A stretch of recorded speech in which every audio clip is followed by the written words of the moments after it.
Welcome, everyone, to Caritas Consciousness Project. I'm Gloria Cuello, and Caritas is dedicated to promoting the evolution of consciousness as the key to individual growth and global healing. And we do this through online presentations such as this one, and also interviews with guest speakers, as well as classes and study groups.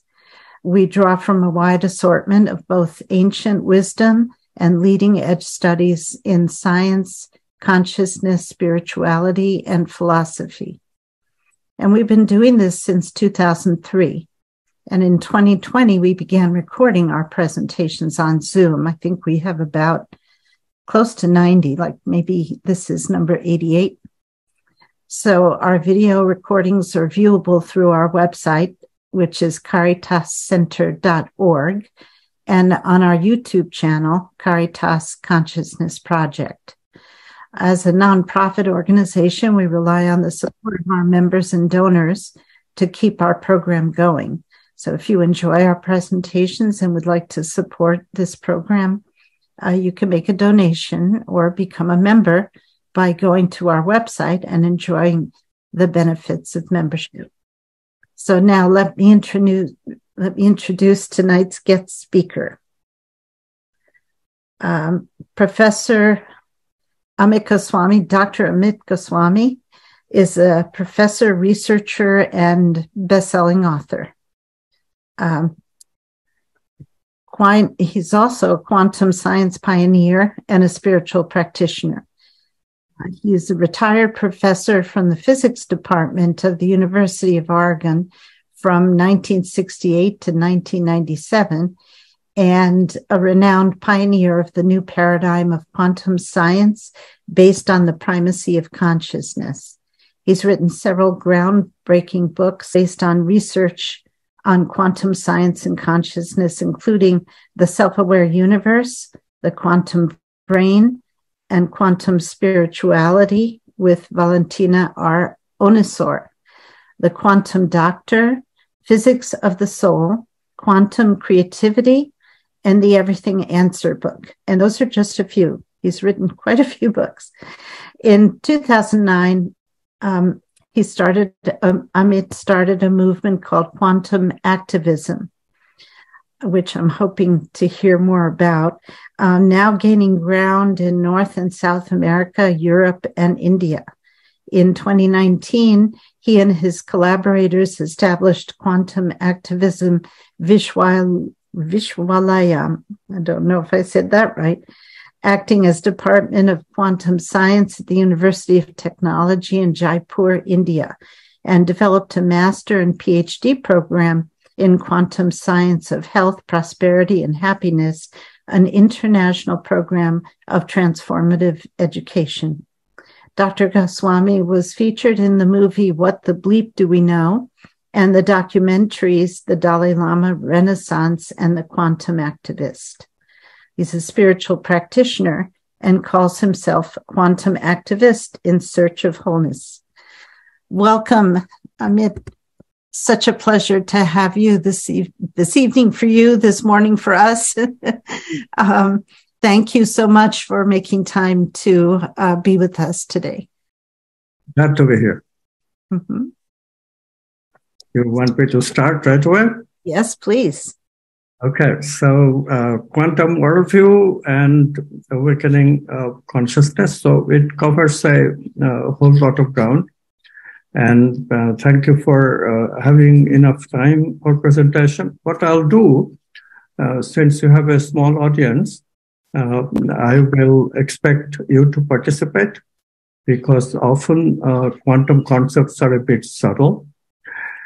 And people are a little bit scared of the word physics. This cannot be blamed because physics usually uses equations. And of course, non-scientists cannot follow that. But I have, for a long time, been writing popular books because, the new science does not use mathematics. And communication is the key of writers. If we cannot communicate what we are writing, what's the use of writing? So I simplify things as much as possible. I'm also used to speaking in a simplified manner. But still, if you hear any obscurity, write down, and every half an hour I will stop deliberately and ask you for such questions for clarification, or any questions really, because quantum worldview, I'm happy to say, can answer every questions about consciousness in your conscious world. I cannot answer all kinds of details of information. I'm not claiming that. That is not the job. But any kind of phenomenon of consciousness, if you have a question, then quantum science will provide some answer for it. We may not have the entire answer to that. We need to do more research, but eventually we'll get there. No question. So let me begin. The word quantum means elementary particle of energy. That's what started quantum physics. Elementary particle concept was already known for matter, but energy, everybody thought should not have building blocks. Energy, it was thought, could be divided indefinitely, and ordinary people still think that way. That energy is something that is continuous and could be divided to the ultimate. But that is not the case. It can be divided also until that elementary building blocks are reached. And with these building blocks were called quantum, because initially the thought was that they may be different from the material quantum or elementary particles. And then it was found that no, both matter and energy, both are consisting of elementary particles, and energy radiation, for example, has been known to be wave for a very long time. Light waves were discovered in the time of Newton. So the wave nature and the particle nature, how can that be simultaneously present in the same object, became a huge paradox. And it's not just quanta, elementary particles of energy, but matter has the same property, both wave and particle. Electron, both wave and particle. This causes a huge consternation if you think about it, because particles are localized. We all know if we throw a baseball in the air, it will be on a trajectory. It will be on a trajectory, one place at a time. But waves like water waves, ocean waves, everybody's seen pebbles in a pond can create a water wave in a pond. And those waves spread. They spread in water in a circular wave, waves of the plane. And sound wave, light wave, these things are three-dimensional waves. They're like spheres. But spread they do. And this is the key to waves. They can be more than in one place at a time, whereas particles can be only at one place at a time. So this paradox is the basis of everything that happened later. All the development, later developments, depends on your understanding, fully understanding this paradox. How can the same object be wave and particle? The answer is it can't. People try to rationalize, just as today, quantum physics, my work has shown, and this year, Nobel Prize was given to the physicists who verified the crucial aspect of my work, which is non-locality, signal-less communication. But in spite of that, people still hold on to Newtonian materialistic worldview. Matter is everything. I'm going a little bit ahead of myself, but just to make the point that still there are people who would not listen to the right interpretation of the wave particle duality. How can the same object be both wave and particle in space and time? They can't. But rationalizations are possible. For example, we can think of it's like a toss of a coin. You only see one face at a time. That was the rationalization that is still used in textbooks of quantum physics. But is that rationalization true? Yes, one face at a time, but actual experiments show that experiments that primarily detect wave also give away the secret that it is a particle as well. And vice versa. Measurement which primarily measure the particle aspect, they also show the wave aspect if you look carefully. So no experiment can be devised which shows only wave aspect. Like head or tail, only head, only tail. Yes, we agree. But it is the wave particle paradox is not like that. Experiments carefully analyzed show that the wave experiments also show the particle aspect, and particle experiments also show the wave aspect. I cannot go into the details. 2 hours is not enough for going into all the details of this. But this is just fact. And most honest scientists will admit this as a fact. But nevertheless, they'll shy away what the interpretation is. So how would you interpret it?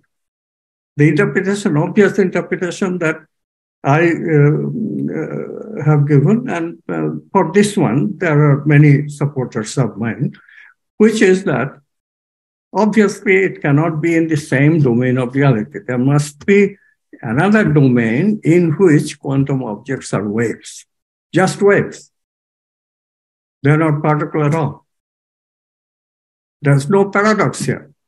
Quantum objects really are waves, but they are in a dimension of reality which is outside of space and time.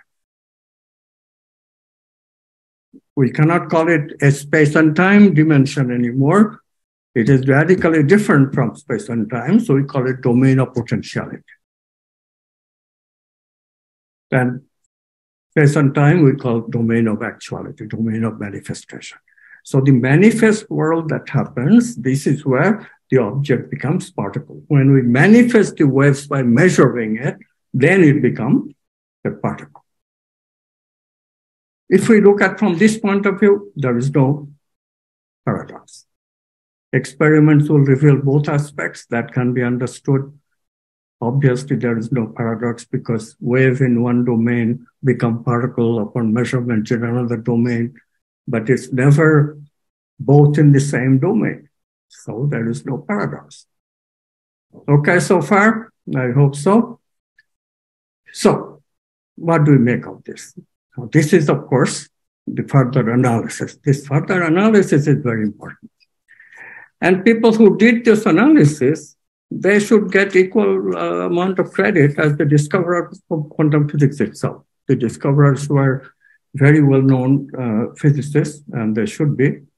Erwin Schrödinger and Heisenberg, Werner Heisenberg. They discovered in the year 1925 for Heisenberg, 26 for Schrödinger. And it is certainly one of the greatest discoveries, second only perhaps to Newton's discoveries.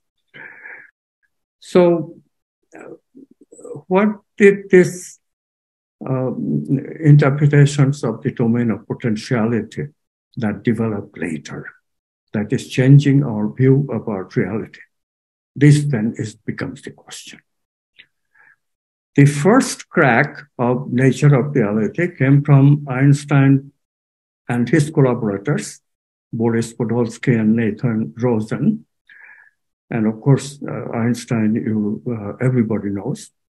Now, these three very intelligent people, obviously, Einstein especially, was against quantum physics because quantum physics was being interpreted in a way that Einstein didn't like.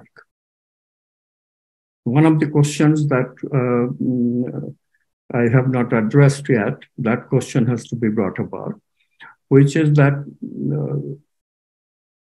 a single quantum object is a wave. And when we measure it, it becomes a particle. But you know where it will become a particle, what the position of the particle will be, because wave can be many positions at the same time, out of which one position is always, say, ever for a particle. Because remember, particle can only be in one position at a time. And here is something very peculiar and very difficult for any scientist to admit. We cannot say where that particle will actually collapse. It is a wave, and the wave does collapse. But the collapse is a very peculiar process in which abruptly it becomes particle, and it becomes localized at one place, and we cannot predict which place. However, quantum physics can predict the probability of what is the probability for it landing in this place or that place. That quantum physics can calculate. Therefore, is the crucial breakthrough, because in physics and chemistry, we deal with zillion particles, literally.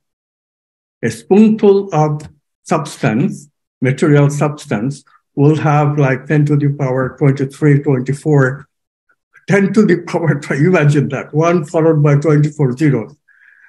Huge number of objects.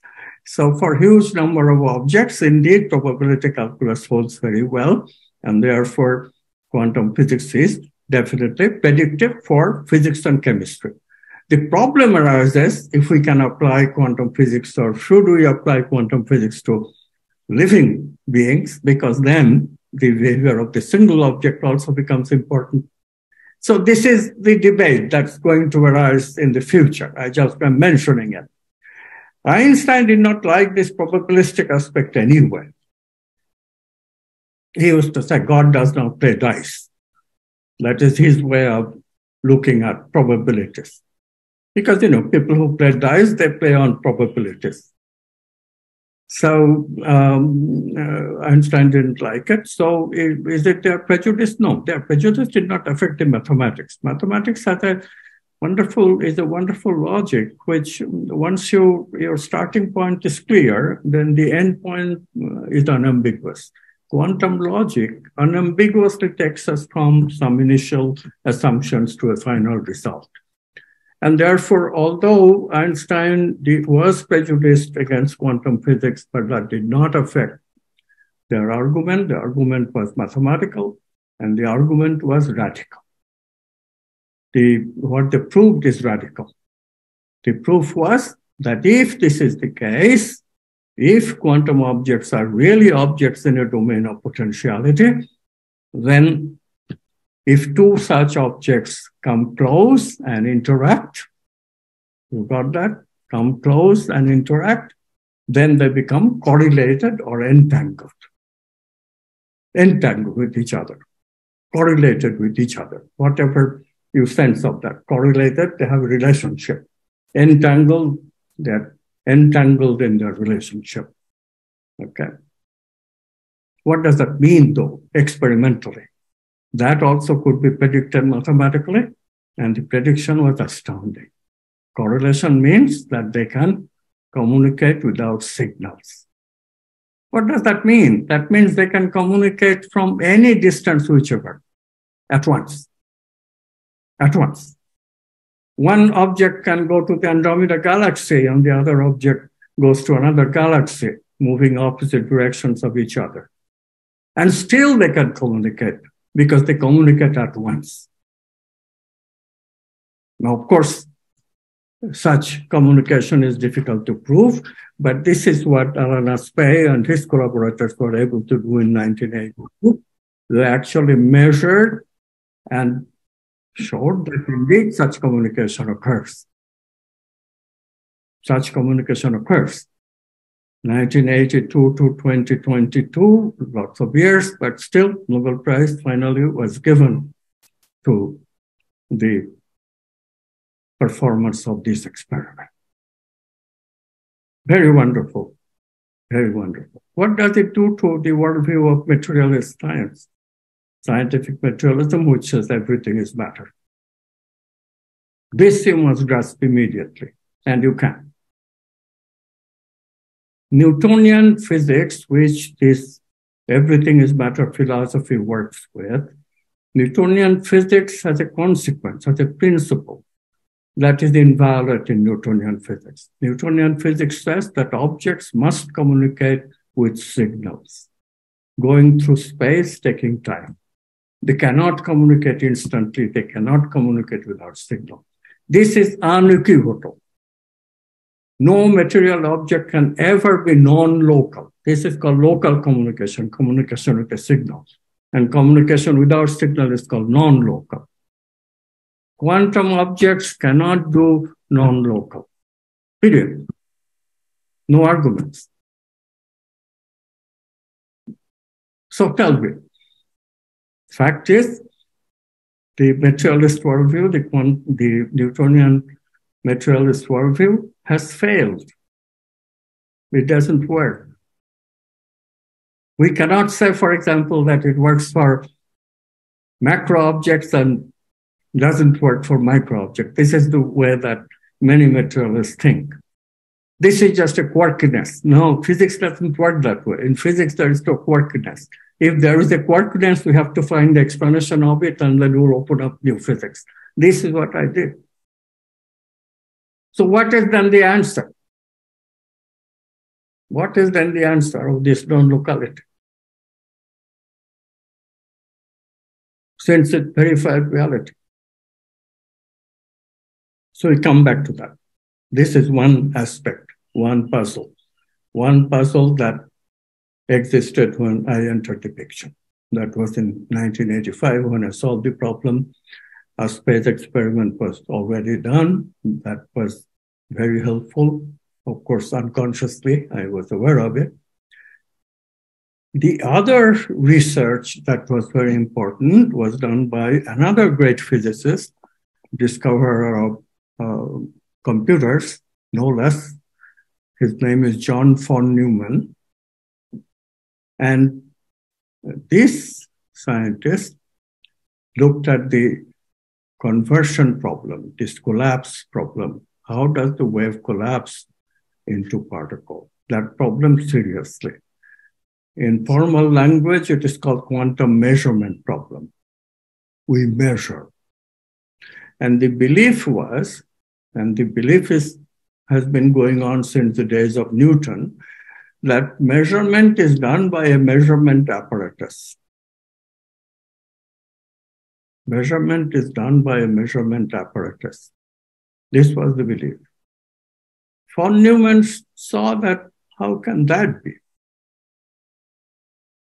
How can that be? Because measurement apparatus, after all, is also made of elementary particles.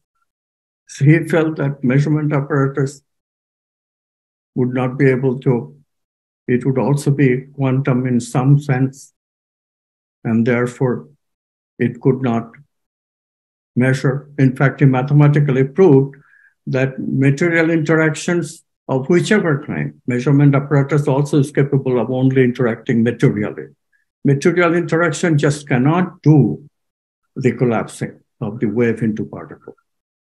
Material interactions, let me repeat, cannot do this, cannot change waves into particles. So material interaction with the material apparatus is just not going to do it. What does it? It has to be non-material, said von Neumann. This is mathematics, cannot debate. Mathematics has that advantage, cannot debate. If you believe in quantum physics, then you have to accept. You have to accept that measurement apparatus cannot measure a quantum wave and make it into a particle. What does it then? So von Neumann realized, and this is a very great finding indeed, not yet complete solution. You will see why in a sec. But von Neumann proposed that it must be the observer.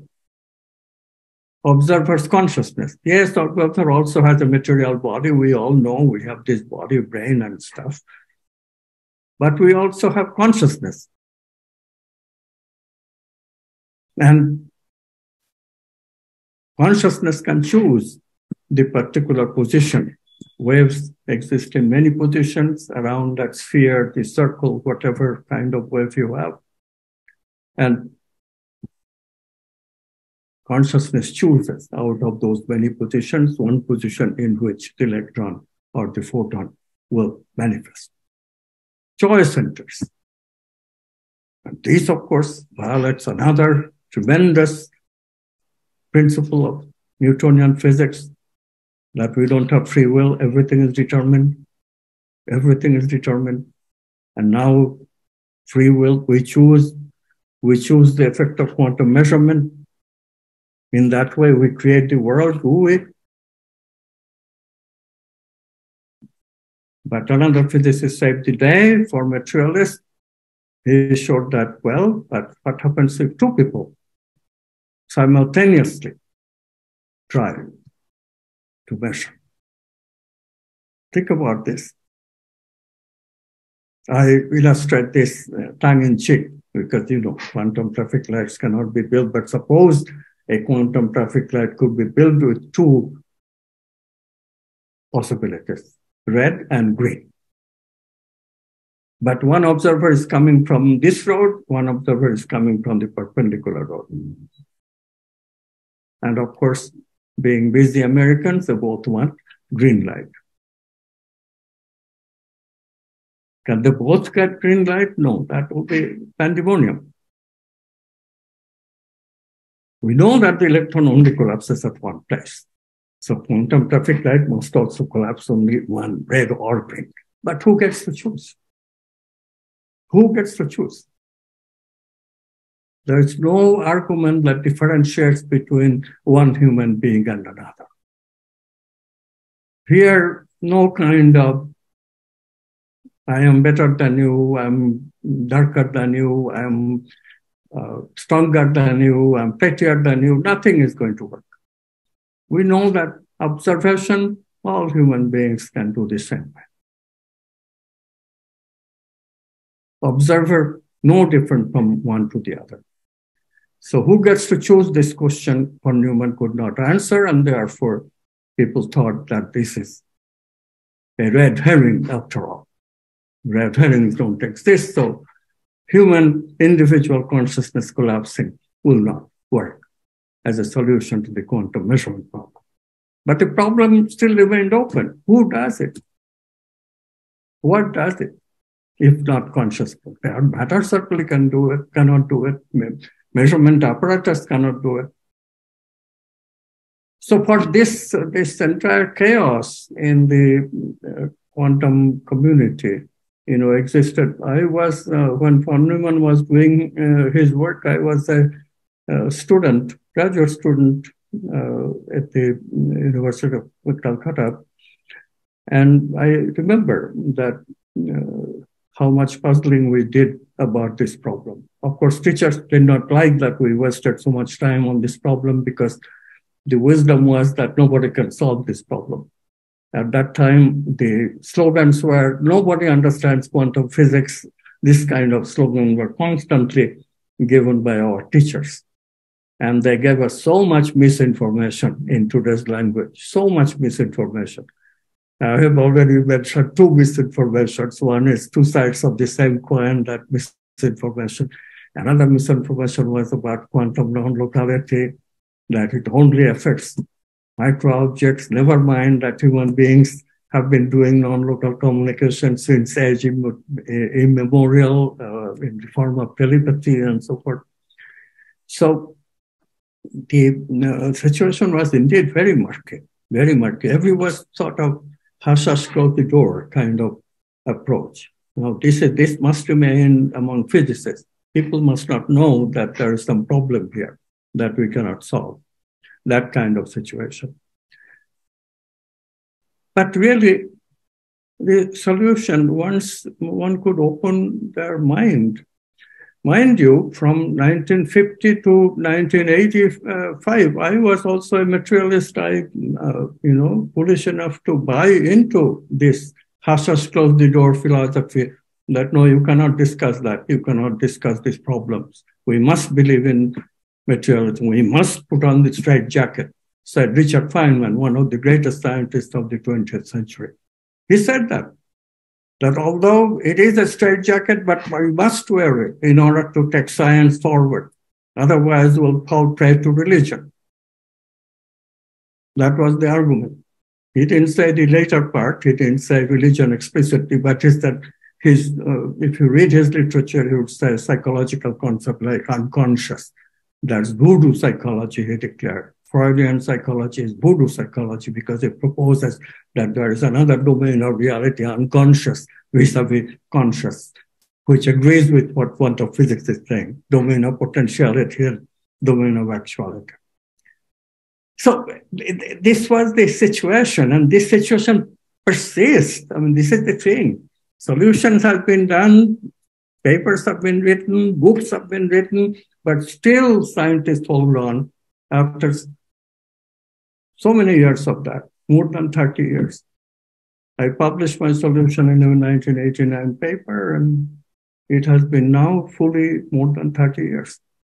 Still, people debate about this as if. Anyway, so how are you doing? Before I go into my solution, this is a good time to take a break. Is there any question? Please. Yes. Yes. I'm so struck with what you're, the points that you've made. And I've been reading David Bohm and also Yogananda's writings of the Bhagavad Gita. And there's, I just feel the similarities of what you're saying here. And it's so profound. And it's like waves speak to waves, spirit speaks to spirit. And there are these levels of crystallization of how spirit comes into matter. But I mean, what you're saying is, I've not read your books. I look forward to reading your writings, but it's like the bells are ringing in my head in terms of really the basic principles that you're discussing now. And of course, yeah. So yeah. Great. I'm glad that I provoked thoughts of similarity between this and spirituality. David Bohm's case is very special. This great scientist indeed agreed in some ways with the changes needed to quantum physics, but he also got stuck with a little bit of his own prejudice. He had a prejudice that by the way, he was the first to point out that, yes, there has to be two domains of reality. He called them explicate order, material reality, and implicate. And implicate order, when pushed, he even agreed that, yes, implicate order has similarities with religions called God or Eastern tradition called consciousness. He agreed that there is some similarities between them. But one belief he could not shed, which is that science should be totally objective. He could not believe that consciousness chooses. Yeah. So he tried to formulate a version of quantum physics where non-locality is preserved. Non-locality cannot be denied. So non-locality is preserved, but everything is done in terms of deterministic equations. He rewrote quantum physics. And he expected that people will accept that quantum physics is wrong and his rewriting is the right way of doing quantum physics. But that didn't fly very well because his equations cannot be used in practical matters. Quantum physics is much easier to use, much easier to solve. So his equations is again, to use the word, it's also a kind of solution by the intellectual solution. It's a rationalization that, okay, if we modify quantum physics, make it deterministic, maybe that will give us a picture of reality that agrees with my expectation that everything should be objective. Choice, then objectivity is out the window. And he could not talk.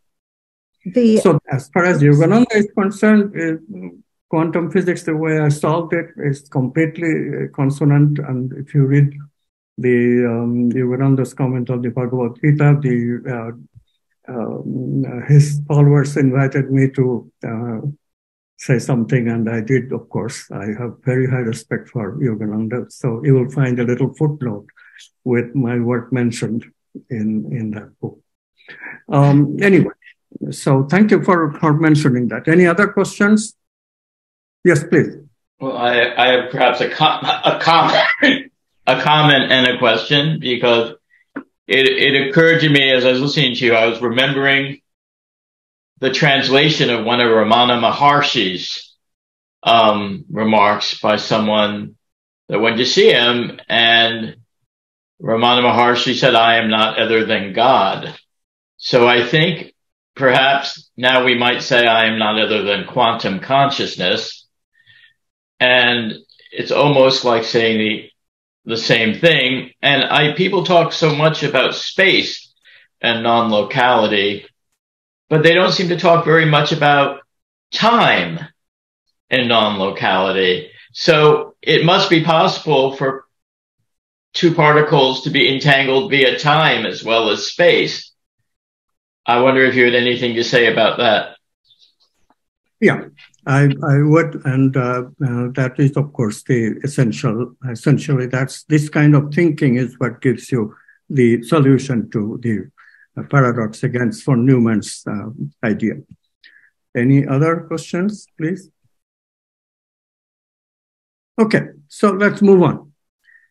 So now we get into the real meat of today's presentation. Most of you are in day time. And the idea is actually what Scott just mused about, very similar. So what does non-locality between two objects, these correlated objects, what does that mean? What does that mean? Two objects communicating at once. Just ask yourself, whom can you communicate with at once? Nobody except yourself. Think about it. You can only communicate with yourself at once. You don't need signals for communicating with yourself. Hope not. You have to be deranged to think that way, right? So this is the thing. So two objects, correlated objects, mean they have achieved oneness. They have achieved oneness. So this domain of potentiality is also a domain of potential oneness. Wave is not only potentiality there, but also oneness. So, this then leads to the idea. Of course, the discovery didn't quite come that way. I was arguing with a mystic, and in the heat of the argument, he said something which broke through my prejudices. What he said was, he quoted a Sufi quoting. In Arabic, it says, La ilaha illallah. What it means is there is no God but Allah. There is no God but God. Now, of course, people can interpret this, language always can lead to many interpretations. So people usually interpret this as a statement of monotheism. But if you think about it, you can easily see that it can also be interpreted as that other gods, these gods, goddesses, etc., that people propose in Greek mythology, in Hindu mythology, in Roman mythology, in Egyptian mythology, and many other mythologies, native mythologies in many countries, including Native American mythology, all propose gods and goddesses, and they're all part of one God, archetypes of one God. They're just representations of God's virtues. So if we interpret it that way, then it is also a statement of oneness. God is oneness. And this is, of course, the interpretation that of consciousness that the Indian researchers first enunciated in the Upanishads, which many people say, written some 7,000 years ago. And these statements, consciousness is the ground of all being, this is the way that it came to me, by the way, in that conversation, that there is nothing but God translated into me as consciousness is the ground of being in which matter exists as possibilities from which consciousness chooses. That's what came to me in that altercation. So word said, which is ambiguous, and, I saw it this way. What was my prejudice before? My prejudice before was consciousness is a brain phenomenon, but that, of course, leads to paradox, because if it is brain phenomenon, then it is material, right? But material consciousness cannot resolve paradox of measurement. We already have gone through that. No material interaction can ever collapse a quantum object into wave into a particle. So that was the thing. I was literally hitting my head on solid wood and getting nowhere with that prejudice. But I knew that brain also must play a role. And so this is the thing that was holding on to me. Now, when I realized that consciousness is the ground of being, and brain must also be a possibility for consciousness to choose, and the object, electron and its measurement apparatus, all of that are objects in consciousness for consciousness to choose, then immediately it became clear consciousness chooses simultaneously both the brain state, the state of the measurement apparatus, and the state of the electron, all in one fell swoop. That's the solution. And then there is some complications. Brain has to have a tangle hierarchy in order for consciousness to identify with that.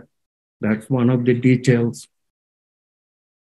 This choice of consciousness. It takes place in the unconscious. That another of the details.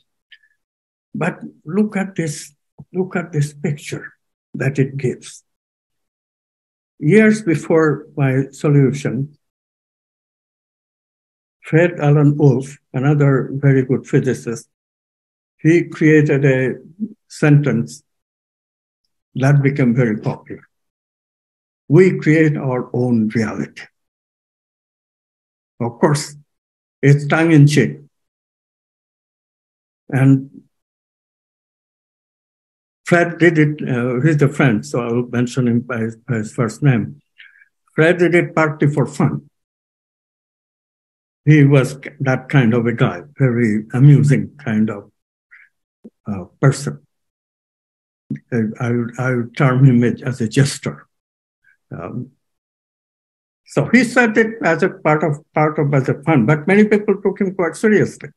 And from that was created movies like The Secret. I don't know if you have seen that movie, any of you, but it became very popular. A book was written, The Secret, same name, very popular, sold zillions of copies. And these people all was depending on that phrase, and they took Fred's word very literally. But of course, all physicists knew that this is not so because of that paradox that I mentioned. I do not create my reality in the way at that time people thought of consciousness, brain phenomenon. And Fred was no exception. Everybody thought that way, all scientists. The solution, even to this day, I was just reading in today's news that a scientist is writing about neuroscience. I don't know if it's a scientist. A popularizer is writing about some new neuroscience research. And he is talking about how children and adults is built into the way that we grow up, is built into their psyche, this idea that consciousness is not the same thing as their body. The psychologist was agreeing that yes, people have that innate concept somehow. But he could only see the duality, and he called it a dualism because he doesn't know that this duality comes from a unity. In the version of quantum physics, what is happening is consciousness is the ground of being. It's a oneness. It's a potential oneness. When we manifest, it becomes self, identification with the brain. Consciousness identifies with the brain state that we got from the collapse. Consciousness identifies with it, and that makes consciousness a self, I.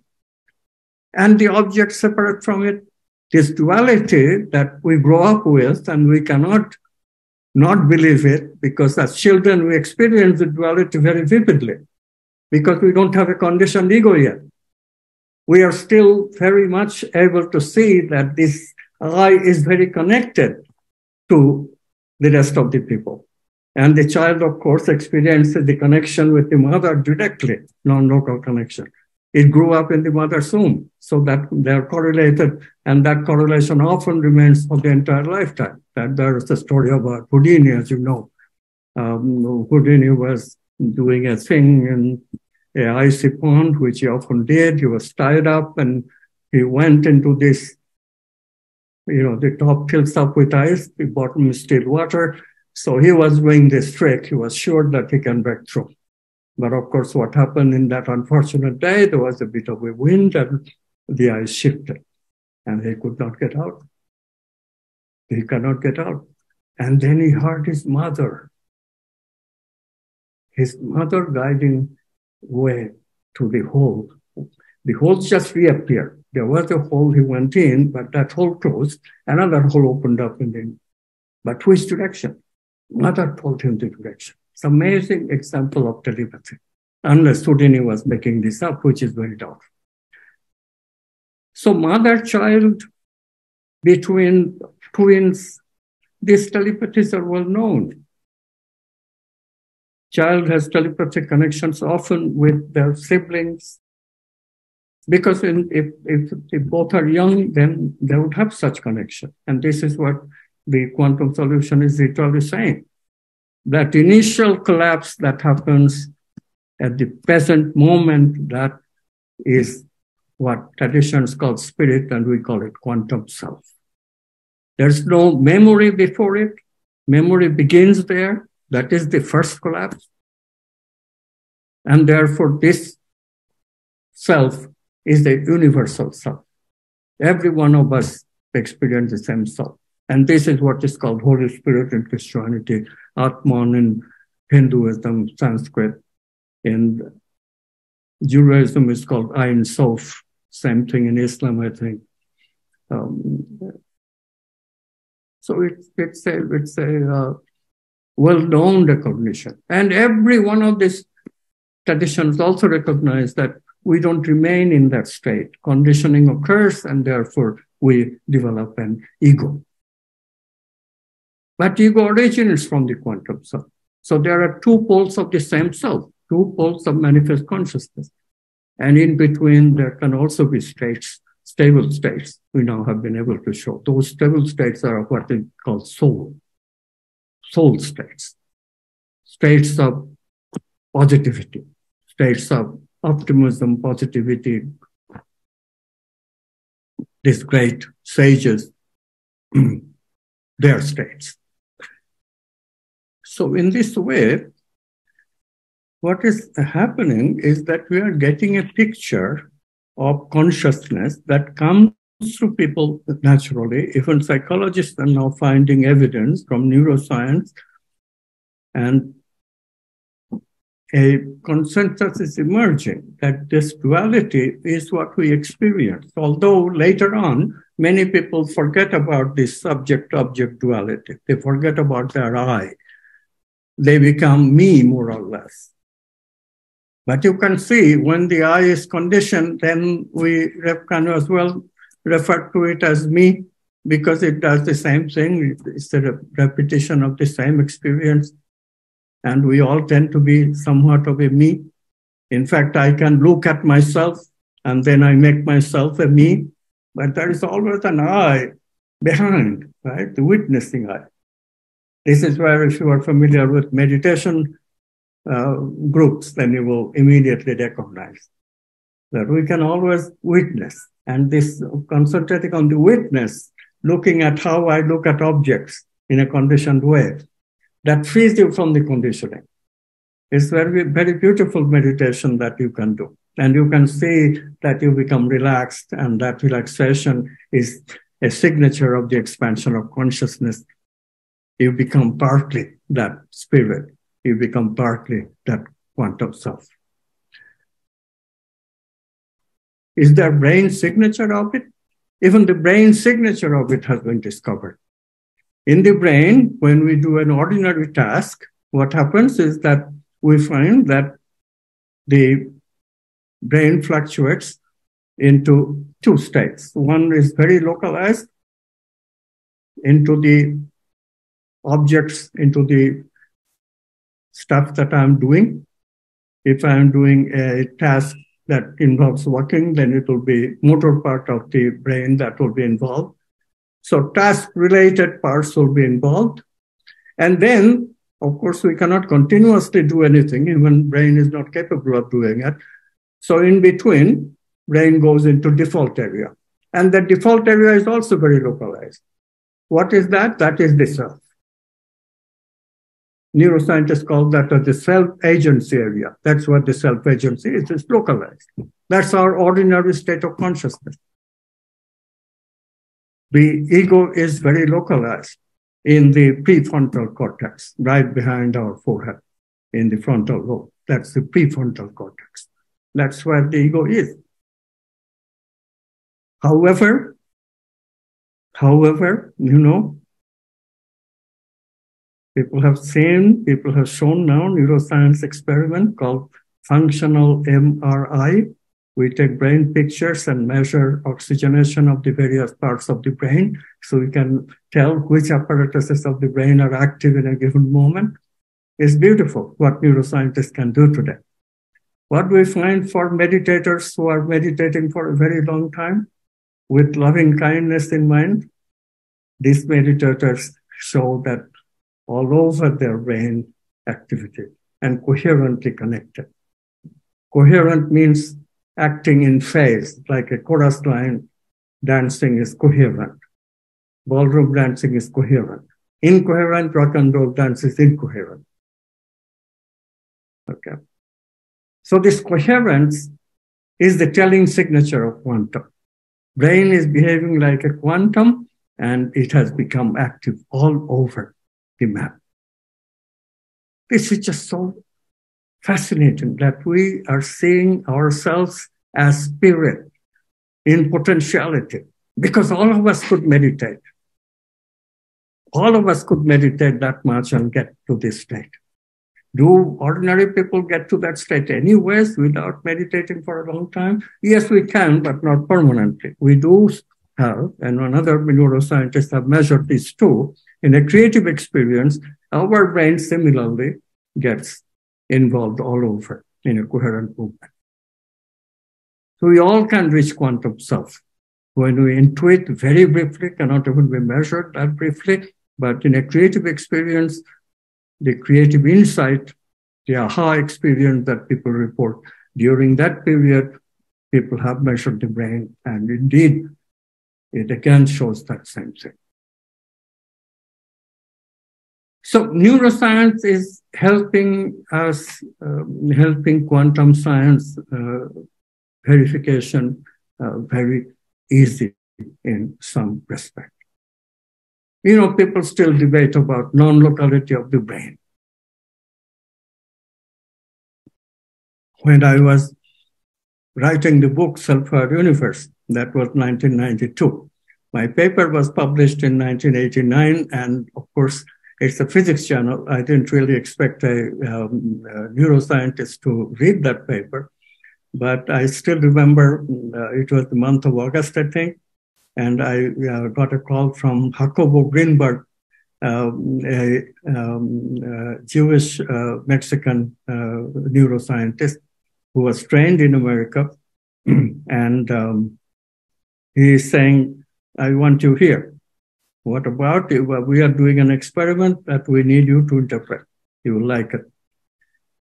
So we talked a little bit, and I went to University of Mexico and participated in their experiment, and we wrote a paper, and the experiment is amazing. You will like this one.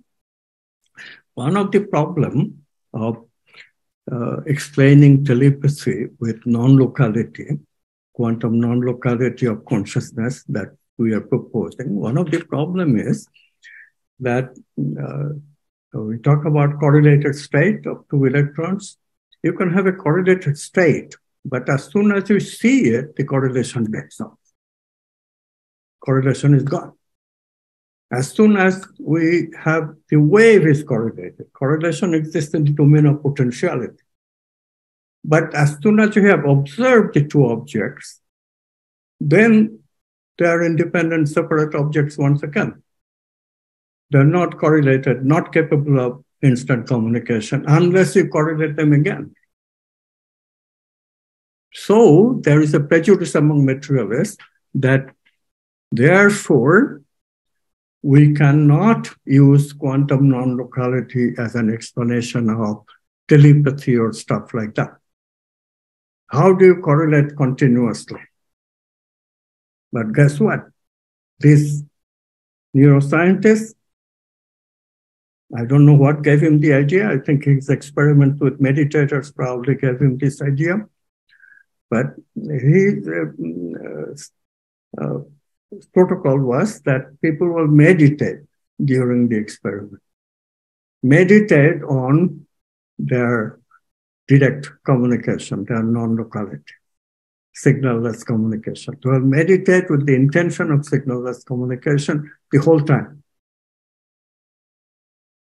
When I saw his protocol, I immediately realized, oh my God, this fellow has figured out how to do this, how to solve this problem of correlation breaking off the moment we measure it. Because correlate again, just meditate again, meditate again, meditate again. So the entire time, it's about an hour or so. First 20 minutes, they do it in proximity, and then they go into independent Faraday cages, electromagnetically impervious, no signal can penetrate, and meditate in separate rooms. If they can hold the meditation, then what happens is they measure the electric potential of each brain waves of each of the brains, this one and that one, with individual EEG machines. And guess what? The EEG machines show same potential for this subject who sees a series of light flash and the partner subject who doesn't see a series of light flash. Now, series of light flash will always excite the brain, no question. The occipital area, and that's the area which is connected to the EEG machine, and the EEG machine will show a potential.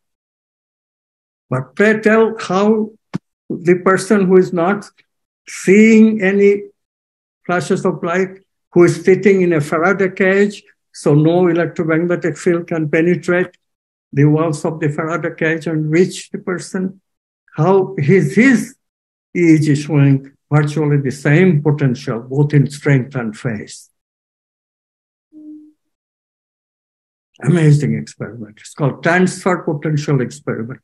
I remember we wrote the paper, and then I gave the paper with great enthusiasm to a colleague of mine who was always a bit sympathetic to my plight. My physics department colleagues usually did not like me, my work, etc. But he did a little bit. So I showed him with great enthusiasm, but he could not accept it. He said that he will eat crow, Amit, don't publish it. But of course, I published it anyway. And for 5 years, it seemed like nobody is going to verify it, but then verification started to come. Another group in London verified it, and then another group in Europe verified it. Then another group finally in 2004, an American group in Seattle, they verified it. After the American verified it, I think the noise died down a bit. And now it has been verified fully 24 laboratories, literally. Transfer potential, electrical activity going from one brain to the other without any electrical connection by virtue of the fact that the two people are meditating on oneness, signal-less communication the whole time. So now we understand all the telepathy experiment that goes on. What goes on? The correlation happens again and again because the experimenter, the psychics, they are doing something similar. They are constantly aware of the fact that they are correlated. They are maintaining the correlation. Why is mother and Houdini connected? Same thing happens with mother. They just cannot leave their children alone. They're always kind of a part of the mother is always aware of the child, especially if the child has a dangerous occupation. So this is a simple secret. If we could maintain, okay, I should take another break and then I go into the science of love and all these other wonderful places where connectivity shows up, the application of quantum science. There's a question in the chat from Scott Silverman. What was this experiment called? Time circle experiment. What's the question, please? What was the experiment called? Time circle experiment? Oh, the experiment is called a transfer potential experiment. It was done by Jacobo Greenberg, Grinberg,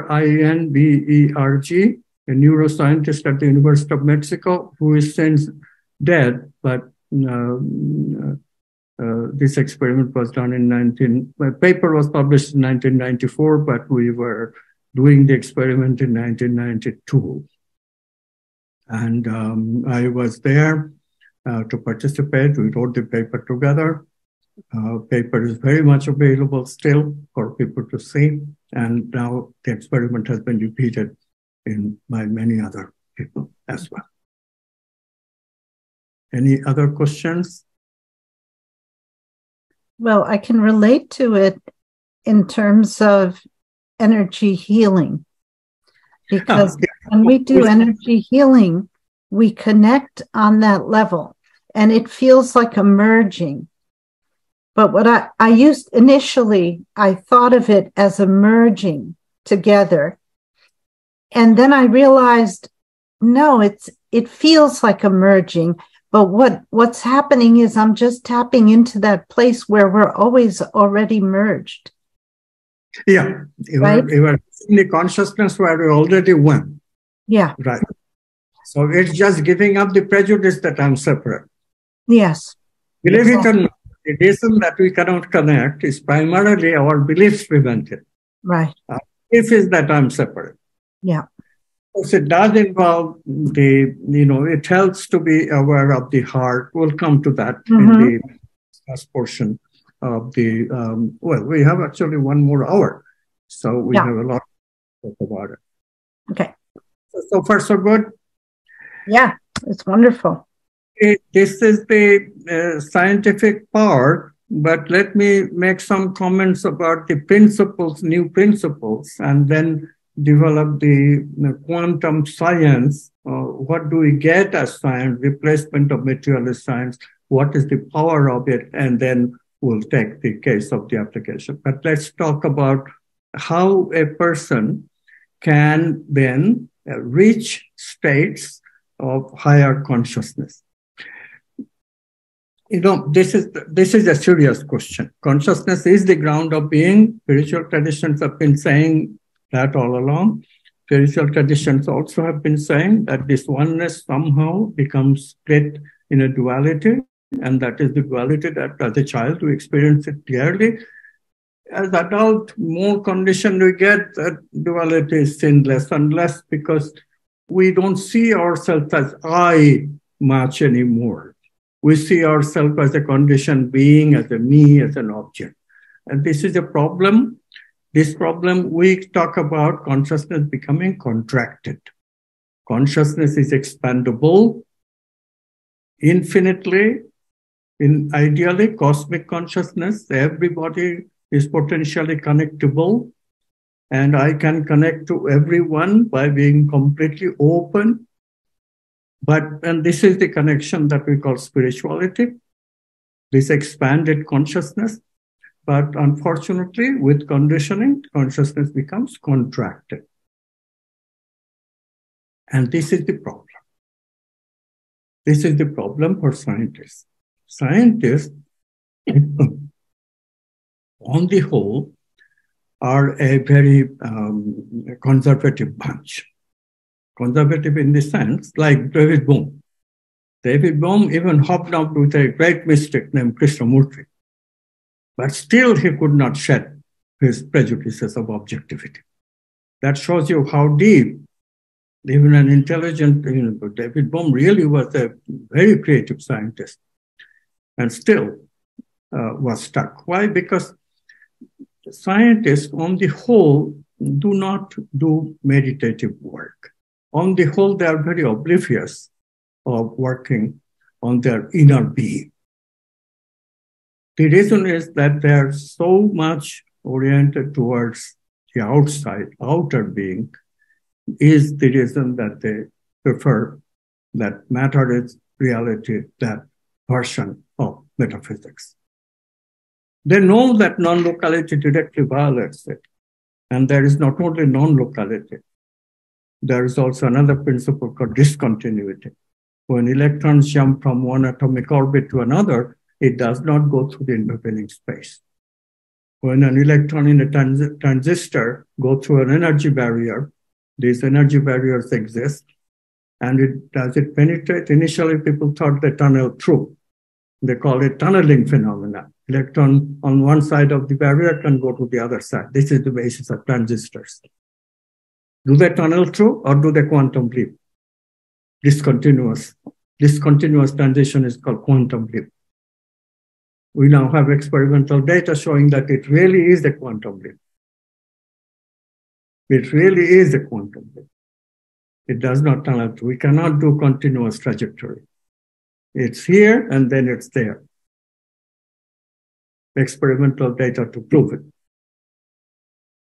So non-locality, discontinuity, these are definitive proofs.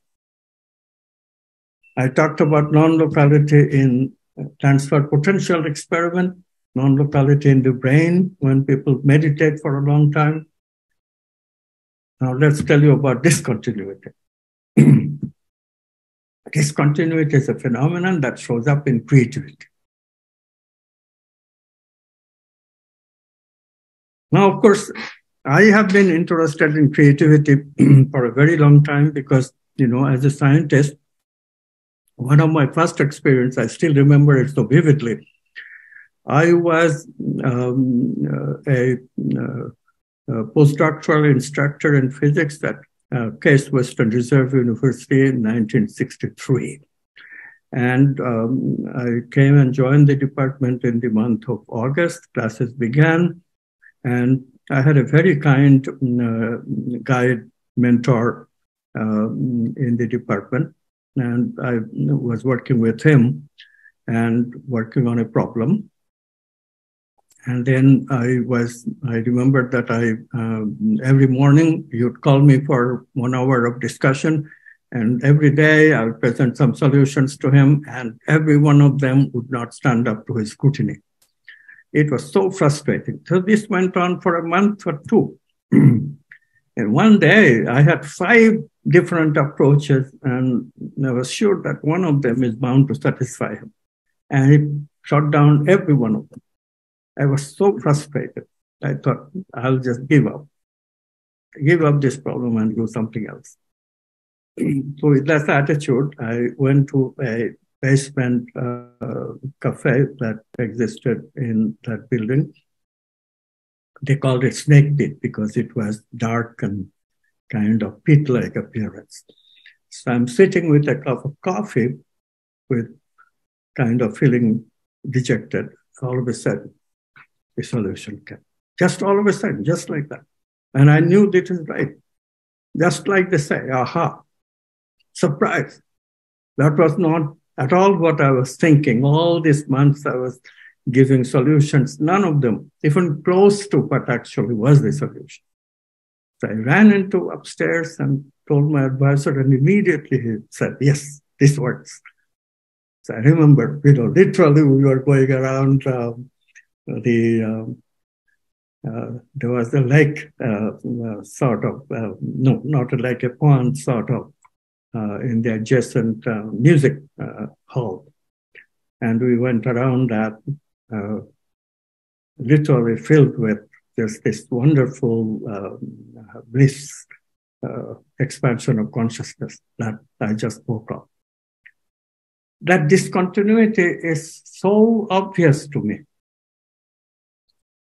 But it does not happen too many times in people's life. So when I discovered this consciousness is the ground of being quantum metaphysics, which integrates science and spirituality, I wrote a book. One of the things I became very interested in immediately was to explain this phenomenon, creativity. I was convinced, now that I had the language, I was convinced that a quantum leap is the answer to creative insight. And then suddenly, one day, I got a call from an education professor in the university. And she says, why don't you, I have heard from the grapevine that you were working on creativity, so why don't you give us a talk? So I went and gave a talk, and she was very excited. But she said, yeah, this is part of the creative process. I said, what process? I didn't know anything about the creativity researchers. So she said, oh, you don't know, there's a whole process that goes with creativity. And this insight is continuous insight on the part of that. She showed me the entire thing: preparation, incubation, insight, and manifestation. 4-stage process. So then, incubation, she also said, this just means unconscious processing. Okay, and that within a month or two, I had the entire creative process explained with quantum physics. It's very beautiful because look at what happens in creativity. Preparation, we think of various solutions, just like I did. We think of various solutions. But the reason that we don't get result from it is that the answers are out of the park. They're not in the ballpark that I'm working in. And this out of the ballpark idea it has not, we now talk about these things because these ideas have become a little bit more well-known, but at that time, nothing was known. And how to do that? You cannot do that with conscious thinking. So I realized what happens is that these things are like pebble in the pond, these initial thoughts, initial imagination. Each of them are like a pebble in the pond, creating a wave of thoughts, meanings, and then these waves, as waves do, they expand in possibility, becoming more and more, engulfing more and more meanings. And if you produce many of the conscious solutions like I was doing, every day I was coming up with 2 or 3. And so in the course of a month or 2, I must have given some, at least 20, 30 such solutions. And they all became seeds for wave to expand, and they became waves. And in between, of course, I was doing unconscious processing. This is the part I didn't know. This unconscious processing is where the magic happens. Magic happens because the unconscious has the solution.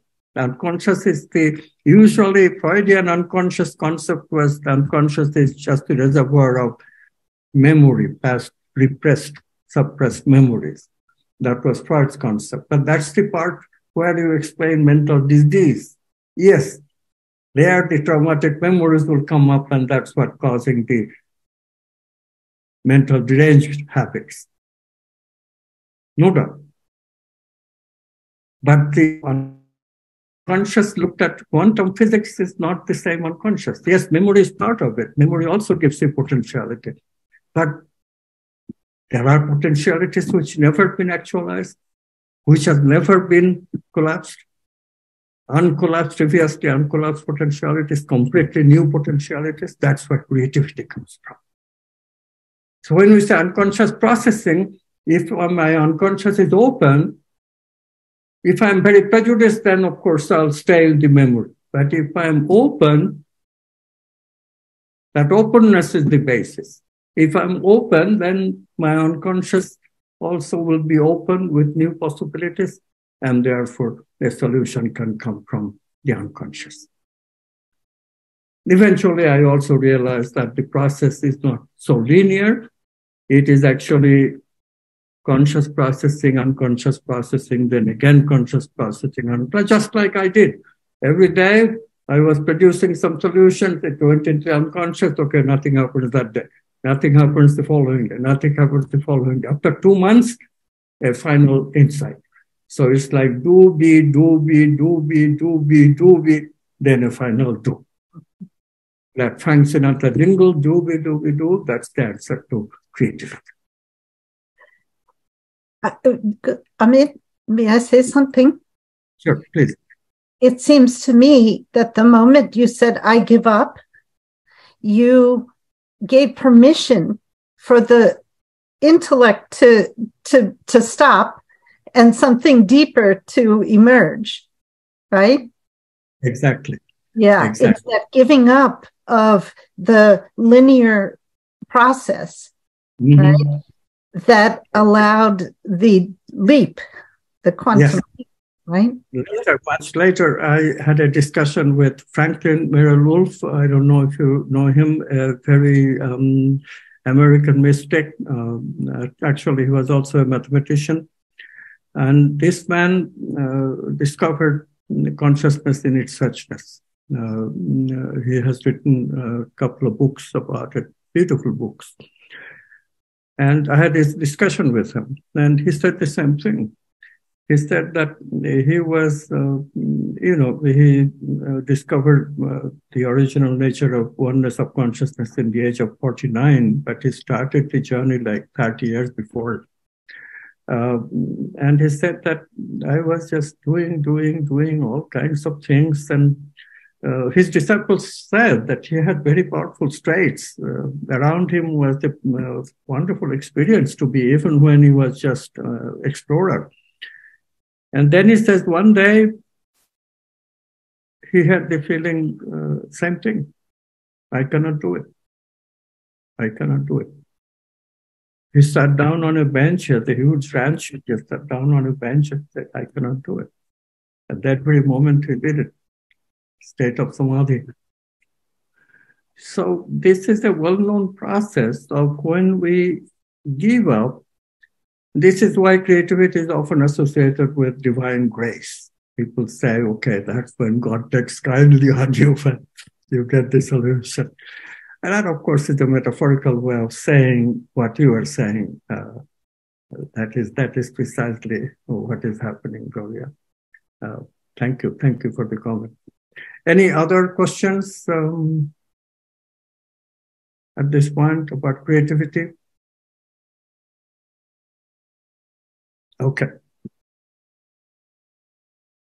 Now, this creativity, rest of the story that I'll tell, because Gloria wants me to talk a little bit about quantum healing, and I'd like to. This is an example of creativity. So we'll stay with the theme of creativity, and that way also we talk about spirituality.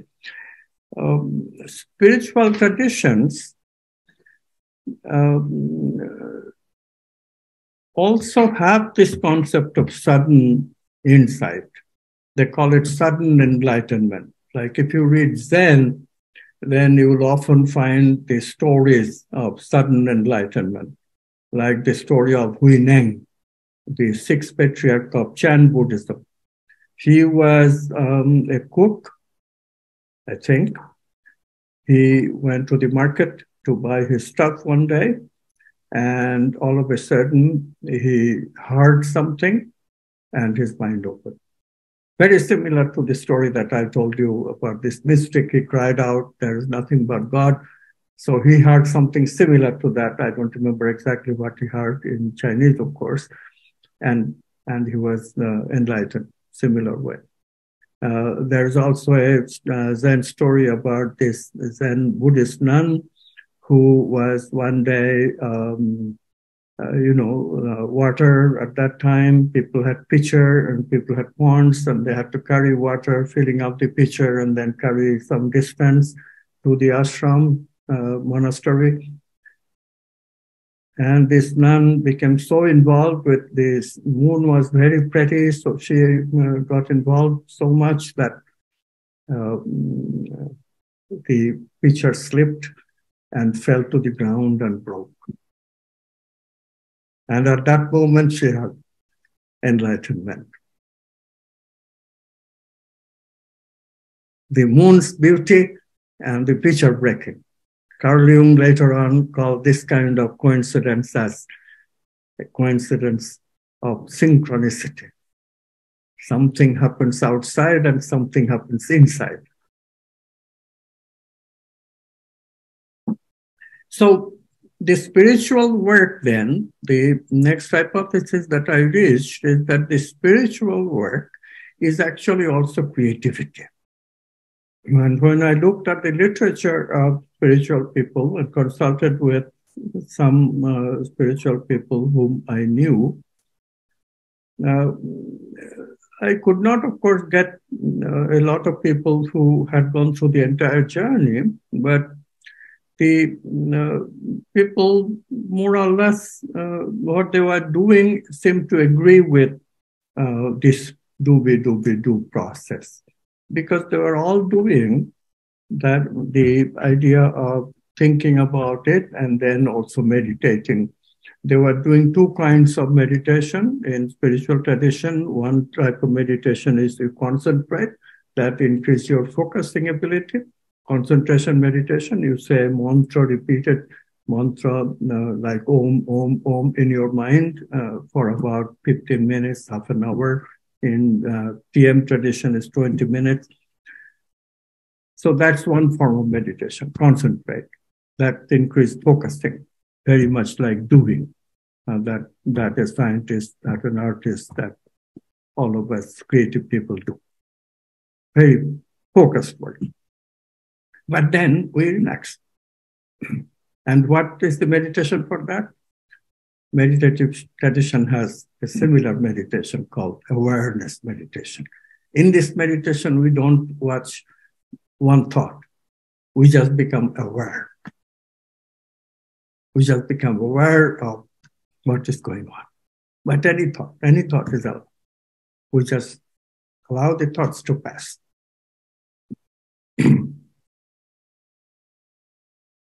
So this is the meditation. If you make it into witnessing, that will relax you. But what is this meditation actually? In this meditation, we are literally letting the unconscious do a lot of the work, because we are slowing down. Initially, thoughts come very fast. After you do a little bit of watching thoughts, you'll find that they have slowed down. They literally will come one by one by one.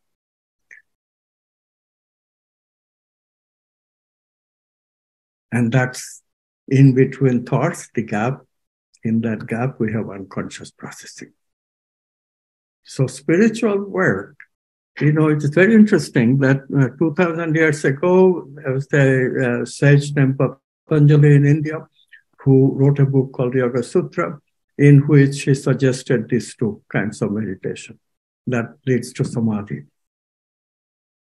And that's what really quantum physics is proposing, quantum theory of creativity, that do. It is exactly that, except that it's not linear. You have to do and be, and then again do and be, and again do and be. So, and eventually it precipitates what they call samadhi, which is a experience of oneness. So in this way, what spiritual practices are, spiritual exploration is nothing but creativity in the inner reality, the inside reality of subtle experiences, thinking, feeling, and intuition. Those experiences. That's where spirituality comes, transformation comes. Okay. So in this way, we have outer creativity and inner creativity. Outer creativity is where people are mainly. That's where businesses are. That's where scientists are. That's where artists, musicians, poets, they all produce a product in the outer arena that we all can enjoy. Inner creativity, can one similarly see a product? This is where things becomes very interesting. Yes, one does see a product. Abraham Maslow codified this in modern transpersonal psychology. He said we make a new self. If we investigate the potentialities of the human being, human potentialities, then we can discover a new you, new me, a new I, new me with new capacities of I. We talked about I and me before. We can actually precipitate newer and newer states of the self where there is more I and less me. It's the I-me states.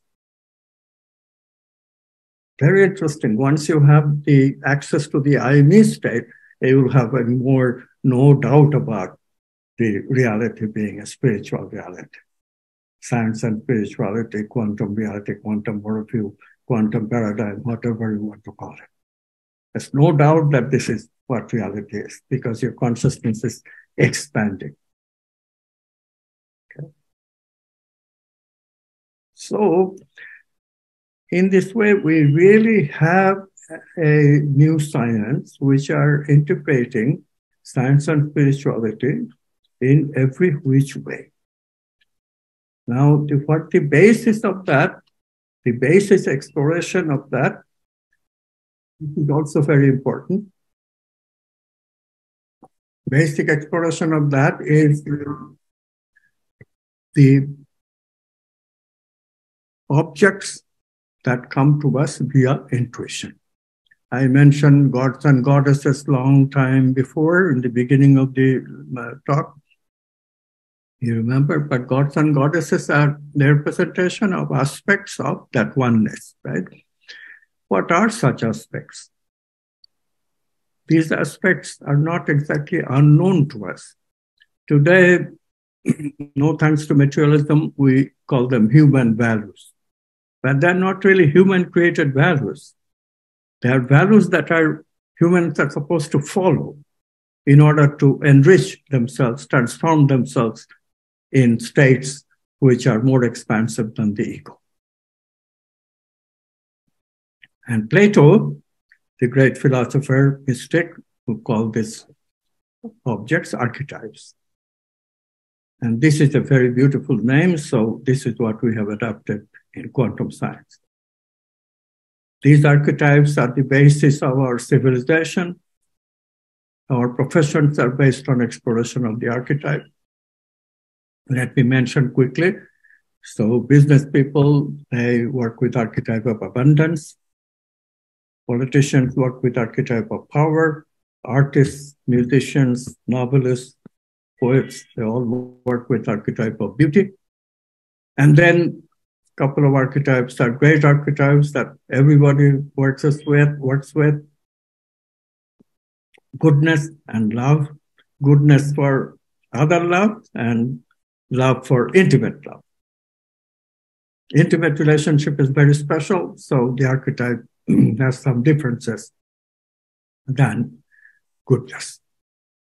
And then we have some brain-related archetype, conceptual archetypes that involves more thought than feelings. And these archetypes are called truth.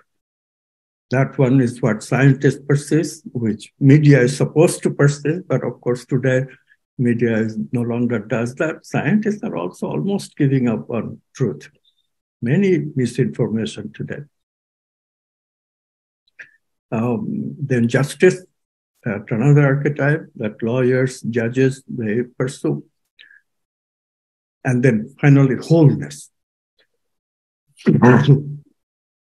Doctors, healers, they are actually pursuing wholeness. When an arm breaks, if you look at it in an archetypal point of view, you are not a whole anymore. You have a broken arm. And the surgeon will fix it, right? You're making the arm whole again. Similarly, in psychology, we have broken persona.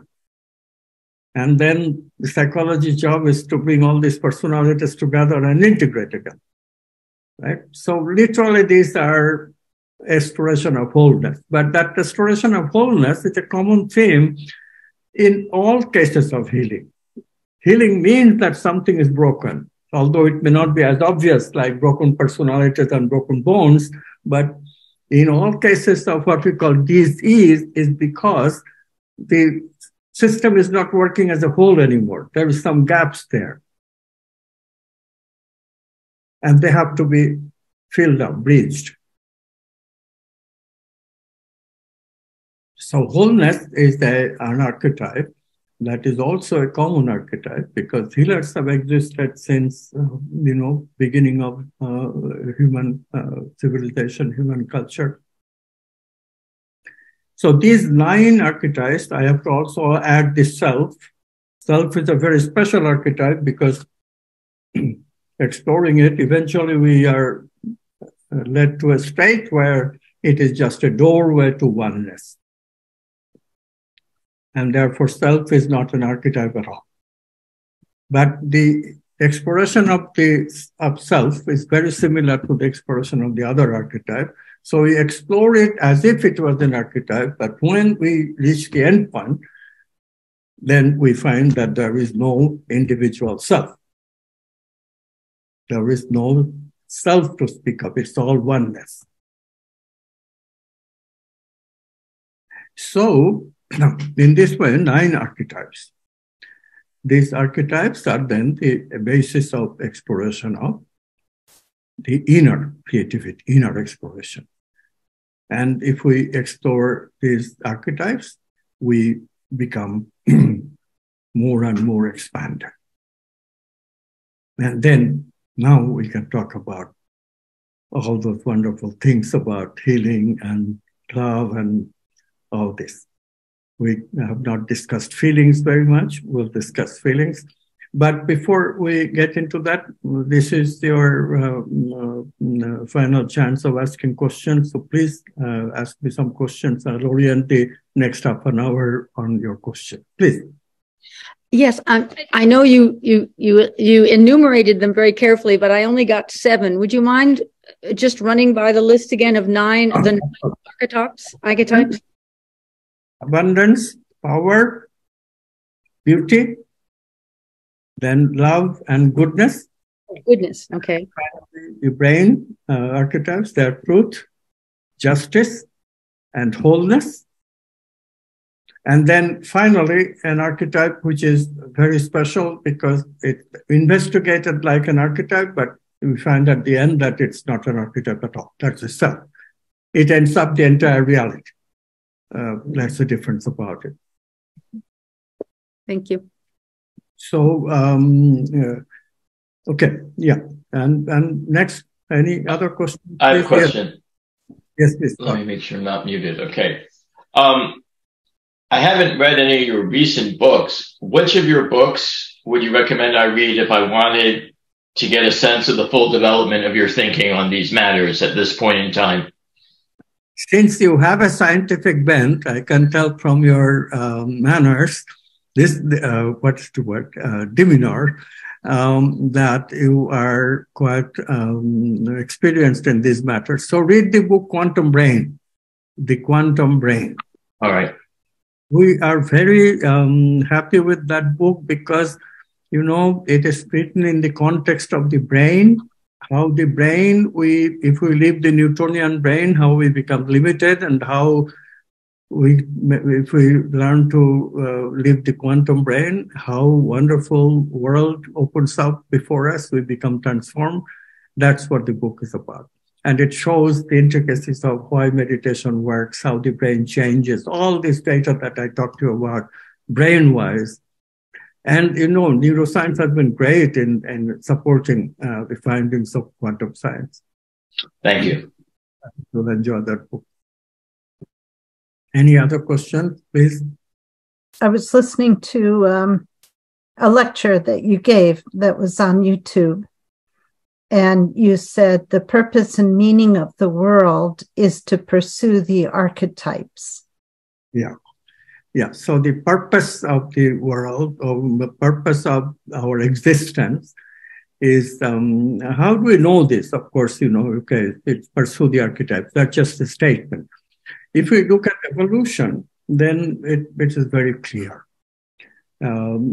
This is a theory that Sri Aurobindo, a mystic philosopher in India in the last century, he and another mystic in the West, Teilhard de Chardin, I don't know if that name is familiar. He's wonderful. Yes, very familiar.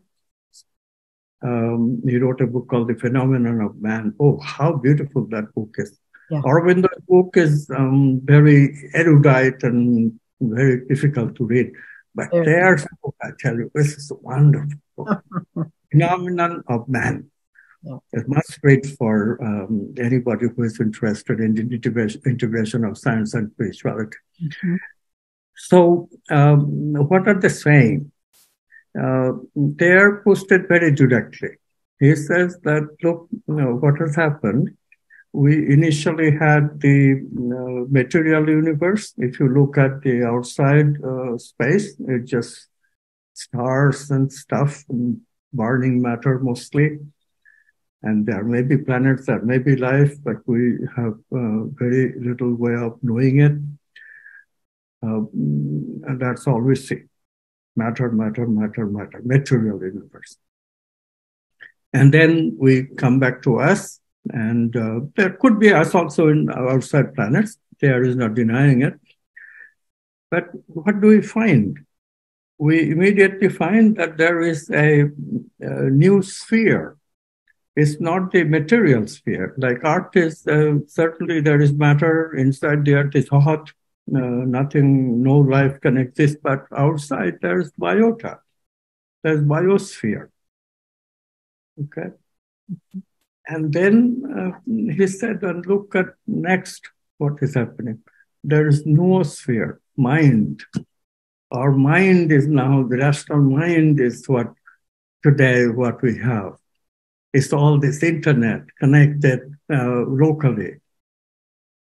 Mind, sphere of the mind. And what next? It must be the archetypes. That's what we have, sensing, feeling, thinking, intuiting. Intuition is the last one. So next level must be the archetypes. And so the archetypal world, when that is built, will make heaven on earth. We'll live the qualities of God on earth and embody them, and there will be heaven on earth. This is the way they saw it. Aurobindo is more formal. He is a philosopher by training. He puts it in very anthropological way. He connects it up with anthropology. So we have the hunters and gatherers. Mind is very physical. Mind is giving meaning to physical things. And then next is the garden agriculture. People develop small gardens, small property, and they can grow their own food. And men and women started living together, have children that could be identified as my children. The concept of family was built. And what happens then? Men and women be working together, fight a lot. They're equal, and they fight, but they also love each other. They learn to love. And so in this way, we created the collective unconscious because we are very connected then. This collective unconscious already has how we explore the archetypes. Carl Jung has given us what we now call hero's journey, using Joseph Campbell, the mythologist term, very appropriate term. Hero's journey, that's the phrase we also use in quantum science. The entire archetypal journey of exploration of transformation is a hero's journey. Because our ancestors already gave us the blueprint of that hero's journey. What are the stages that one has to go through? Okay. And then one has thinking mind thinking about meaning of itself, abstract thinking. That's the era that we are in, agricultural society. And look at what happens when thinking mind is. We get individual property, we get the concept of landlord, we get the concept of aristocrats, we get men dominating women, we get all kinds of good stuff, but all kinds of bad stuff as well.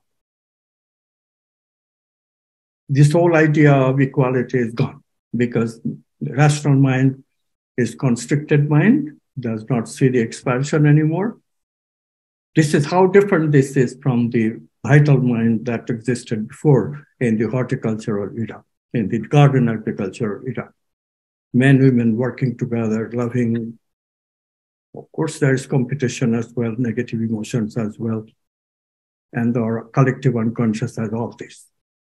But we should not forget that what Jung discovered is the collective unconscious has the archetypes of love and goodness already represented in the collective unconscious. Heroes of the ancient time did that. What they didn't do is recognize the archetype of truth, recognize the archetype of justice. They did not recognize wholeness. They did not recognize self. But they did recognize abundance, power, beauty, goodness, and love. It's codified. So, rational mind, we are losing all that. We are losing all that. Of course, Hindus have a concept that might be interesting. You may have heard of it. They think of this as in terms of epochs, called the Sanskrit word is yuga. Y-U-G, yuga.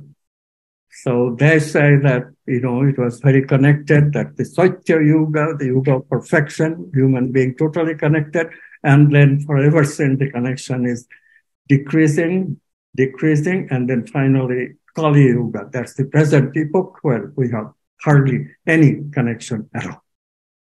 Now, this is a very pessimistic picture. A psychologist, David Hawking, he did some measurements, simple measurements. I don't know if you have heard of muscle testing, have you? Yes. And his book, Power versus Force, was very good. Power versus Force, in which I gave a beautiful idea that, which quantum science completely agrees that, look, power is not force. Force is the Newtonian concept, but real power is the choice, power to choose. That's the quantum power. We create the world through choice. Mm-hmm. Force only creates the potentiality. I'm giving you the quantum version of power versus force. Mm-hmm. He doesn't use this it's language. It's like an outer, force is outer and power is inner. Right? Yeah. What do you say? Power comes from the heart. It's the connectivity that gives you the consciousness, the power to choose, and that is the real power. Because that's the power we use to create the manifest world. All of the force kind of thing only creates the potentialities for consciousness to choose. So ultimate power is consciousness. Ultimate power is that ability to choose. Mm-hmm. So this David Hawking also measured by muscle testing, because muscle testing works in a very simple way. It's the concept that if you lie, then we become weak. Your vital energies literally quit you if you are caught in lying. That's how lie detector test works, by the way. So these muscle testers, behavioral kinesiology, they discovered that you can just see that the muscles are weaker. So you can hold up your arm, you can resist. When you are truthful, you can resist, but if you are lying, then you cannot resist. Or if you're wrong. Or if you're wrong, it also goes weak. Right? Yeah. So wrongness is lying again, that truth, right, that goes synonymous.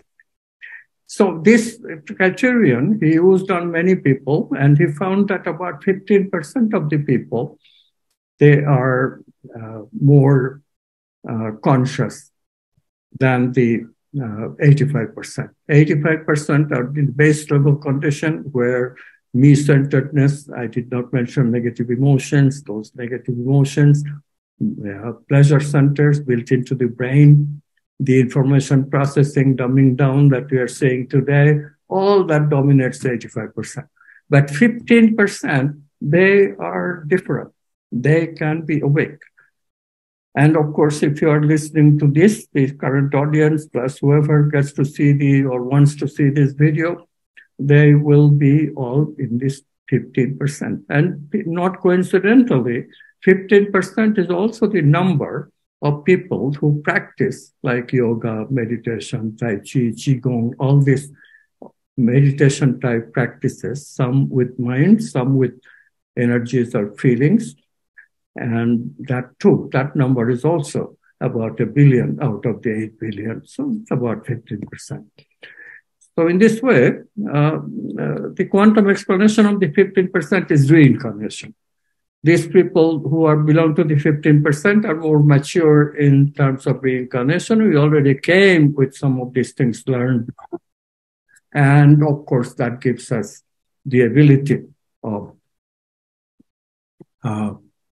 quickly getting into inner exploration. We are not so much enamored with outer explorations, and also, we're interested more in creativity rather than with the conditioned aspect of human beings.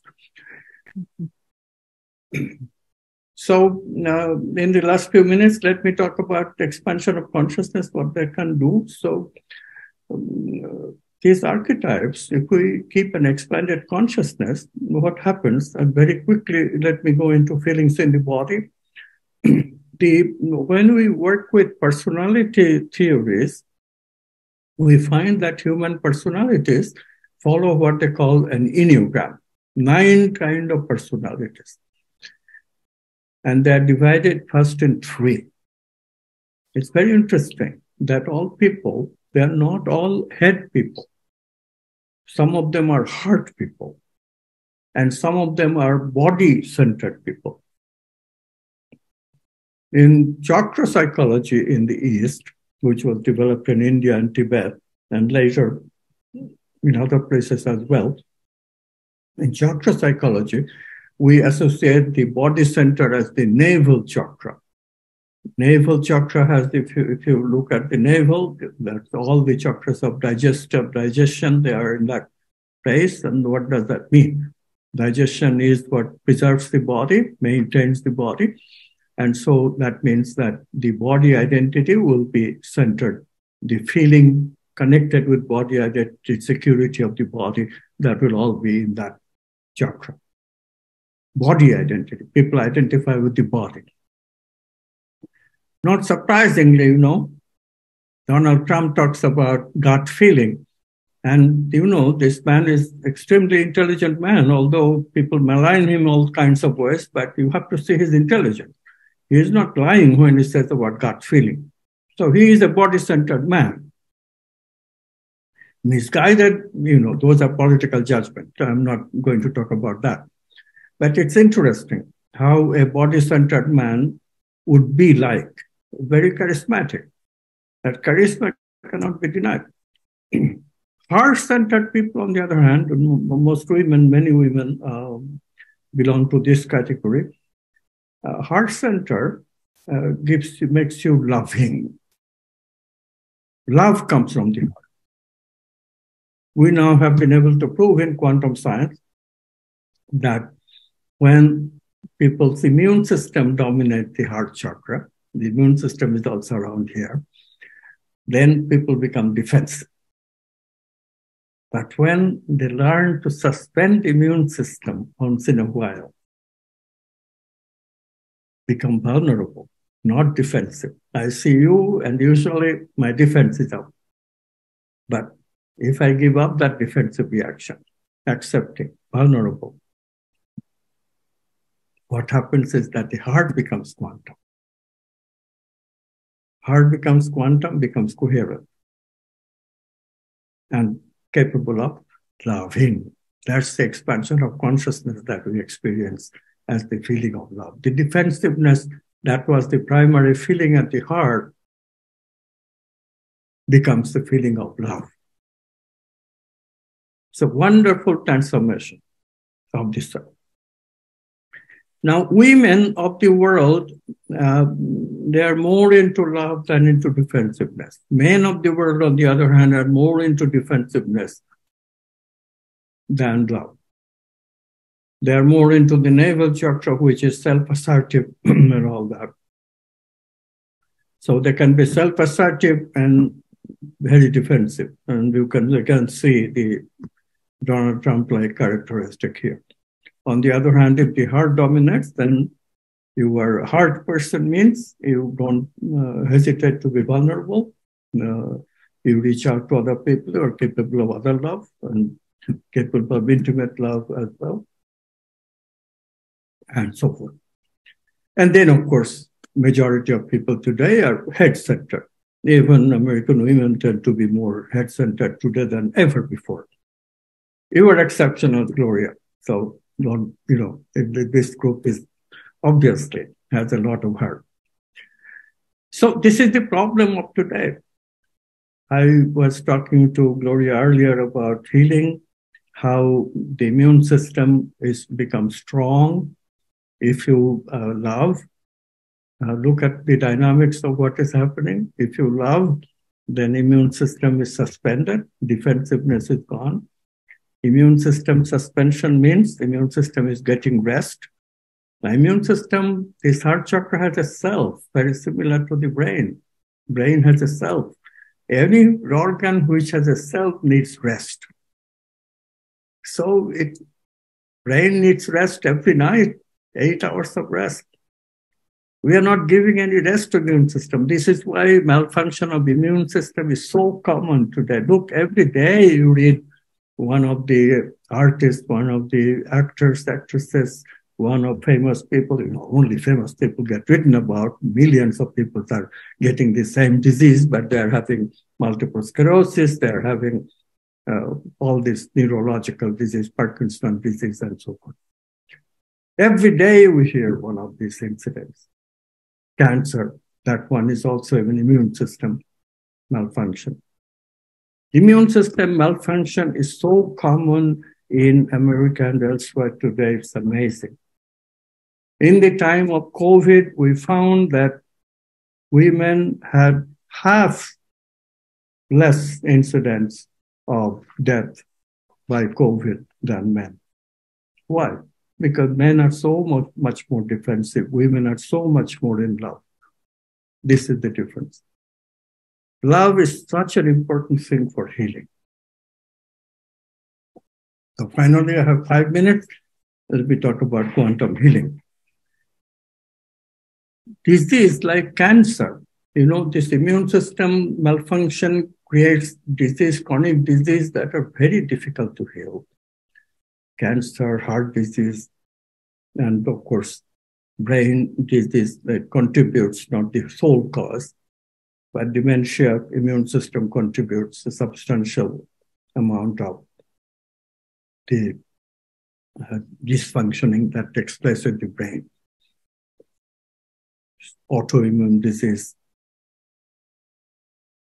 So this kind of thing, how do you actually solve this, heal these disorders that take place? How do you heal then cancer? How do you heal heart disease? You got to make the immune system functioning better. So much better than it can suddenly get so active, like that aha experience. All of a sudden, it comes back to full activity and kills off all the cancerous cells because they're all abnormal cells and the immune system can recognize it. It can be as simple as that. And there are instances people have found that people get instantly healed without medical intervention. So this prompted Deepak Chopra originally in the 1990s, 1989, I think. He wrote the book Quantum Healing and became very famous, correctly, rightfully. And the idea was indeed that it is a quantum field. At that time, my work was not even published. 89, my paper appeared. We did not see it. So great original work. When I saw the work, when I read the book, I immediately realized that the theory of creativity that was developing must apply to quantum healing. So today we have made quantum healing as both a science and an art. We are writing a book, it's being published very soon by Monkfish, called Quantum Integrative Medicine. Me and Valentina Ornisser, who is my collaborator these days, she is a doctor. And we really have made a lot of breakthrough in integrating all the healing practices, wholeness. What has to be done in the chronic disease is, first of all, we have to catch the disease-prone personalities at the mental level. And we know the recipe of how to catch that. What kind of mental problems we can already see symptoms that cancer-prone personality is going to show. So prevention is the best for avoiding chronic disease. That prevention can be done with a lifestyle change and pursuing that inner creativity that I talked about earlier, the hero's journey. But if you don't get to do prevention and you were over 60, prevention now is very, very difficult, very debatable if it can be done at all. Then what do you do? We already have cancer. Quantum healing. So apply creativity. Same do we do. Same do we do. I suggested it with trepidation back in 2004. I wrote a book called The Quantum Doctor. It got some attention, and some people tried taking the advice that, okay, practice creativity. Use the do to heal. See what happens. And gradually people started writing to me how they have been using it. And eventually a doctor friend of mine in India, he also did used it. And then we wrote a paper together. So there is even a paper out on quantum healing, scientific paper, because he was a medical doctor. So he knew how to keep record properly. We analyzed his data and wrote a paper. And this goes on quite a bit. Valentina herself is a doctor, and therefore she has also the opportunity of dealing with patients. And we now have a Ph.D. program. We are getting students who are interested in practicing quantum healing and the whole spectrum, because we have students with health, prosperity, happiness. We have both psychology students and medical students. So we can deal with the preventive aspect, where we take the mental very seriously, catch the symptoms there and prevent. Or if we cannot catch it there, we come to quantum healing. And especially quantum physics, we notice quantum science is changing the lifestyle of the old people. You know, one of the saddest things that has happened under allopathy and the medical establishment in America and elsewhere is the old people. How, at the younger people, we were okay. Society does not work very well anymore, all that, but still you don't suffer too much. But you get over 60 and your body now refuses to change. And all these things, misdeeds that you have done through your life, now is the payoff time, karma pays. And you get this chronic disease. And life becomes totally without dignity. Really, I mean, people can be alive, but what kind of life is it when a 70-year-old has to get chemotherapy every day to survive a few years more? What kind of survival is that with pain constantly, derangement basically under the medicine? Side effects are so strong. Quantum healing, the concept, it will change, involve lifestyle change to be sure. But it's so much more gentle and so much more effective than chemotherapy. So if the healing profession makes some changes, and this will take, the reason I became activist, looking at these things, we have to become activists. If you all liked what I presented tonight, become quantum activists. We really have to become activists in order to heal the worldviews that have divided people so much. Materialists on one hand, scientists included, and all the rest, people who are artists, people who are literators, people who are into music, people who are into, many of them are anti-materialism. And there's really nowhere to go. And this, how do you change this without activism? That, look, quantum worldview is here to stay. Experimental data is there. Experience of people. We have for thousands of years, people are experiencing spirituality. And denying it is just so fruitless. Yeah. And by that, we are creating this crisis. All these crises can be solved if we simply join together and start building a community consciousness which will bring the archetypes again in our life and transform. Thank you very much. It was wonderful to... Thank you very much. Thank you so much, Amit. It was a wonderful lecture. And thank you, all of you who attended. And anyone who would like the video, let me know and I'll send it to you. You can review. So much was said tonight. Thank you.